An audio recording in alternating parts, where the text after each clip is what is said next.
Hello YouTube, this is Insane Monster. Now, I've been getting a lot of comments in not only community tab, but in the comments in a lot of my videos about what ifs and whether or not I'll be continuing them. I fully intend to continue all of them actually. It's just that I'm trying to get all my videos to at least have 2 parts for each what if. Once that happens, I'll be setting up a bit of a scheduling system, a more proper one to help cut down on the what ifs I do at a time, while also making sure that I end some what ifs going through the series completely as it is now. So, yeah, there is that. It's just that I feel a lot better personally getting, getting all of the what ifs that only have a single part and giving them a second part. And and it seems that you guys have been responding to them pretty well. So with that said, hit it.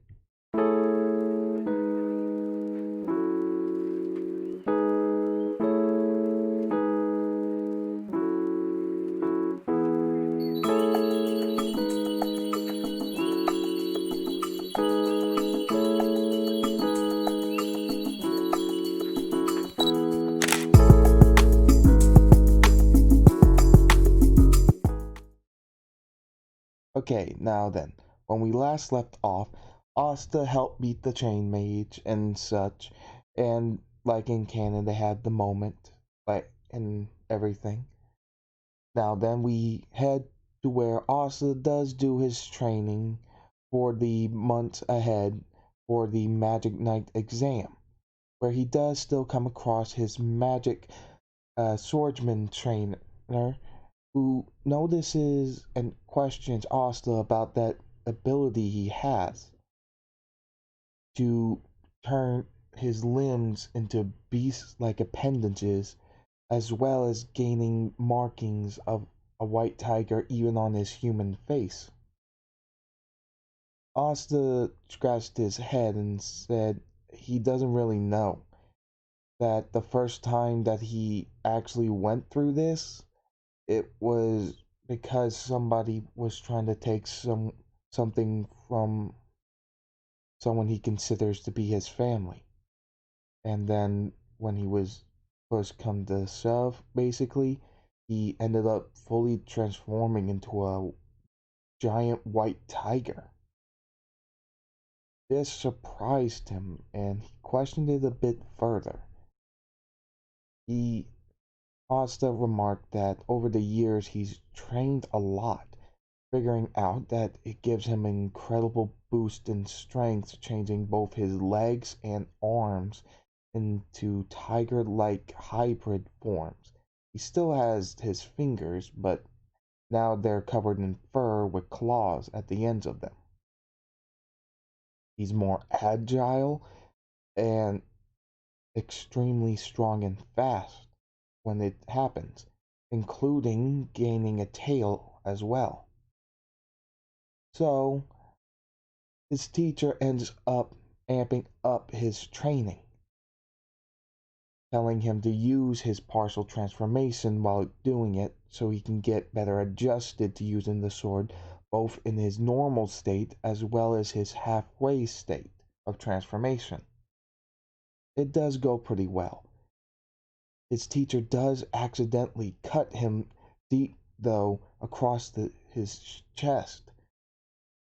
This is as a reflex from battling on the field, basically battlefield, or more or less muscle memory from those times, since it got kind of intense. And Asta was still somewhat of a novice of swordplay, but was incredibly quick, agile, and strong. So it's not too inconceivable that this form of Asta could push him to that length.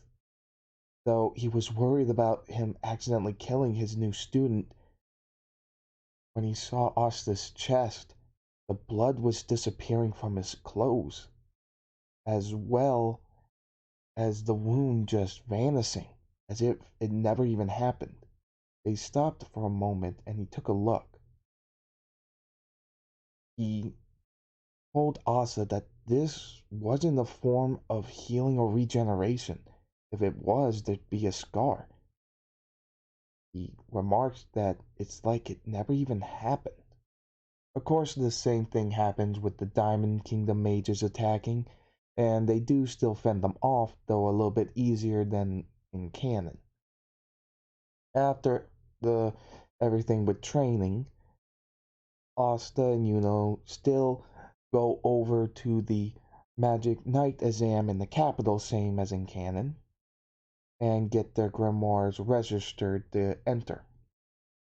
Asta still has a bunch of birds flocking to him, and he bumps into Yami, though this time he's more used to the uh, aspects of moving around quickly, even in his normal state, due to his constant training over the years, and is able to keep Yami from grabbing his head, which just makes him mad, attempting to draw his sword, which Finro states that he really shouldn't be doing that, as then the announcement starts that the exam is about to begin. Like in canon, Asta can't fly, can't create something with magic, but that, as well as can't just fire something.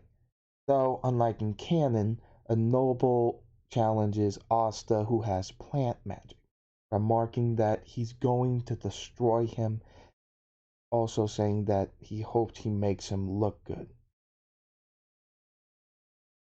As for when the fight begins, which obviously before this match, still does the same as in canon. So when the match starts with Asta and this plant mage, as he goes firing vines to attack, in an instant, Asta just vanished. And when everybody looks for him, they see Asta just gripped onto the wall of the arena with his arms and legs fully transformed. His face has markings the same as the white tiger in its halfway form, including the tail. They were confused, thinking, wait, we didn't, with everybody thinking that they didn't sense any magic coming from this guy, and he did so poorly in the other test. So why is it this happening?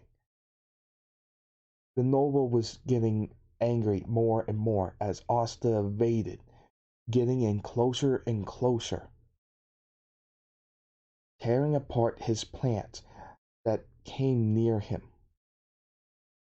As he got closer to the noble, delivering a punch, so the noble was able to use a small spell to create a plant barrier, small but enough to keep him from being knocked out, but still causing him to fly back a bit. Then Asta drew his demon slayer sword, slowly walking towards the noble, but the noble used plant magic to go underneath the arena ground, completely furious at a commoner doing this to him, causing vines to strike at Asta from behind, piercing him clean through his chest, raising him up. Obviously, people are screaming, freaking out at what's just happened, and the Magic Knight captains were about to stop the match, attempting to arrest the noble for murder, until they hear Asta yell, saying, "Not yet!" as Asta grabs one of the vines, just stabbing him in the back, reaching behind him and yanking it out. Looking down at the noble, saying, "I'm not done yet!" Using the sword to cut through it, and then using the remaining vines before they completely disappear to just pounce off, going directly for the noble. He tries a spell from his grimoire to block it, but is met with the sword going straight at him. His barrier spell is completely destroyed, and he is slammed into the ground, cracking it. Everybody sees what's happening to Asta's wounds. They just disappeared. There's no blood, there's no scar, not even in his clothes. After everything, all the other battles were done, though through them everybody kept a bit of a distance from Asta, being wary about what just happened. After each individual matchup battles were done, the Magic Knight stated that there will be a short intermission for the captains to think over the candidates that showed promise in the battle portion of the exam. Though this was somewhat true, but they also needed to check something. One of the assistants, basically the common mages that work in the capital, I guess you can just call him a background mage and whatever, calls over Asta to follow him. He does so and is met with the Clover Kingdom's best doctor. You probably remember him, who uses some type of water or bubble magic, basically water magic that tends to look like a jellyfish to heal, and examines Asta. He's After the full examination, he walks into the other room for a moment, meeting the other captains. And he explains some things that he learned from Asta in his explanation, remarking that he didn't actually heal himself per se. This confuses some of the captains, and obviously they ask, "What do you mean?" He scratches his head a bit and says, "You know how Julius heals himself in battle when he does get wounded? Using his time magic, he resets his body before the, to a point before he got injured. This kid does something similar, though he doesn't have magic whatsoever. Despite despite what you stated you saw, him gaining features of a beast, not to mention healing himself and everything. There's no evidence of a wound or any presence of magic. Whatever that power that he has doesn't seem to fall in the realm of magic. As for that sword you stated, I asked him to pull it out for me and let me hold it. He placed it on the ground, which confused me until I attempted to lift it up and it wouldn't even budge. Which then we shift the perspective of us just seeing his face to him laying down on a hard board table, stating that, and I'm pretty sure I threw out my back trying to lift that thing. Honestly, the sheer amount of muscle definition on that kid reminds me of you, Yami. I couldn't even budge it, and more than that, while I was holding it, or at least trying to, I felt my magic being sucked away from my body, and it wasn't being stored in that sword. My magic was being sucked into the sword and destroyed at the same time upon entering the sword itself. So, it's so I'm not exactly sure what to make of him. This is interesting to a number of the captains, though they remarked that, well, Nozel remarked that, wait, if he doesn't have any form of magic, then how is he using the ability to reset his body? This is where the doctor stated that the proper term is called restoration, unlike regeneration that heals the body by a unique ability to of his body just healing itself rapidly. This form is similar to the state like I stated with the Wizard King. He has the same ability to reset his body to the point before it got injured. Not sure what the full extent of it is. Though, if you've seen Bungo Stray Dogs, sorry if you haven't, but simply put, if he gets his leg cut off, his body would be able to reset itself, including the pants, legs, and shoes, to before it happened. So even his pants leg and his shoe would be back, and, and the entire leg would look like nothing even happened to it. So they don't know the full extent of it yet. So there is that. Without knowing much about what this is going on with this kid, but very interested about it, Yami chimed in, stating that so this kid can effectively restore his body to the point before it got injured and is able to destroy magic. Power like that, this kid could probably fight any magic knight or enemy of the Clover Kingdom for who knows how long. Not to mention that sheer power, agility, and speed he showed before pulling that sword out from his grimoire.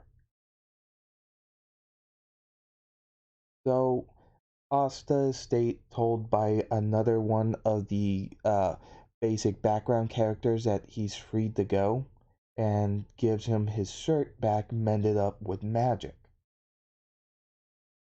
So once he gets back there, the selection begins. Like in canon, Yuno is offered a number of spots in basically they raise all the Magic Knights captains raise their hand for him, and he goes with the Golden Dawn. As for Asta, for him, it's the Black Bulls, Jack the Ripper from the Green Praying Mantis, Aqua Deers from the Captain Rill, and Captain Flagoleon from the Crimson Lion Kings. Asta doesn't know much about it, so he just goes with the Black Bulls on instinct. He has a strong animal instinct and kind of feels some kind of primal strength from Yami. Though he doesn't really recognize it, he can just go on instinct. This form of Asta has some good animalistic instincts, and he trusts them since they've been pretty helpful in the past. The Magic Knights that he didn't pick didn't really question him about it since they were already kind of skeptical about his power and whether or not it would be a problem or not. Yami's excited to have such an interesting guy as a member of his squad now, however, and before they end up leaving, Yami met with the doc and checked if he was going to be okay. He stated that he'll be fine as soon as his back is back to normal, and also states that it seems like the kid picked your squad, and remarks that it seems like a proper fit for that kid. And honestly, that maybe he can get even stronger. Though he also gives him a bit of a heads up on something that he didn't mention to the captains as a whole, since it seems even more weird that this kid is able to turn into a full-fledged white tiger apparently, with the fur glowing in the same manner as a full moon. This surprises Yami, but he more or less finds this even more interesting and thinks that this is going to be great. So, once they get meet up with Yami, Finro, Gordon, and Asta together. They go through the Finro's portal and get to the Black Bull's hideout. Like in canon, Asta tries to hurry up and get in to introduce himself to his new squad members, and just sees a bunch of crazy people going around just destroying things, getting drunk, eating, and a weird guy having a nosebleed over a picture that he can't see what's on it. And then he notices a fireball, which he then instantly beasts up his arms and legs to dodge it, digging his claws into the wall. Yami slams onto the wall, destroying it a bit, yelling at them to shut up, which they're excited to have Yami back for various reasons. As then they notice a dude with beast arms and legs just just kind of digging claws into the wall. After things calm down a bit, interjections are made between Asta and the rest of the Black Bulls, which then Magna kind of looks at him and asks if he has the same magic as Gray, which he points out to the big guy who's freaking breathing smoke out. Asta just says, "No, I don't think so," with Yami chiming in stating, "Yeah, whatever that is he did, it has nothing to do with magic." This gets Magna excited and yells out, stating, "All right, then it's time for your baptism so you can earn your Black Bull's robe." Asta's ready for action as they begin. He's able to do the challenges even better now, using his beast arms and legs in some of them. As for the fighting portion, Magna fires rapid shot fireballs, which Asta easily dodges, not transforming for this. As for the fireball, the big one, he decides to not use his beast form but use his sword. Though still happening like in canon. And when Magna rushes towards him, stating that he's a real man and that he's really impressed with him, Magna does notice that something doesn't add up, with Asta remarking that he has no magic, which Magna still states that he's really impressed that this kid has no magic, but still can do all this stuff. Though thinks for a moment and says, huh, "Wait, if you don't have any magic, how did you do that thing with your arms and legs?" Yami tells him that, "I told you, it has nothing to do with magic.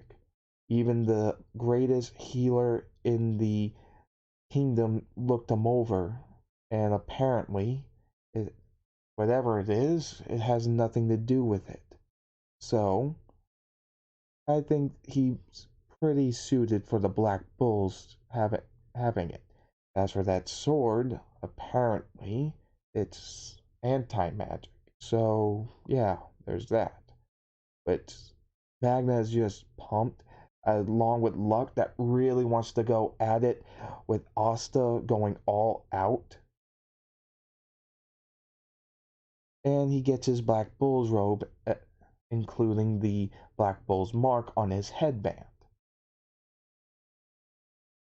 As we fade out from the group celebrating Asta being a member of the Black Bulls, we see on top of the Black Bull's hideout a silvered haired girl looking down at this.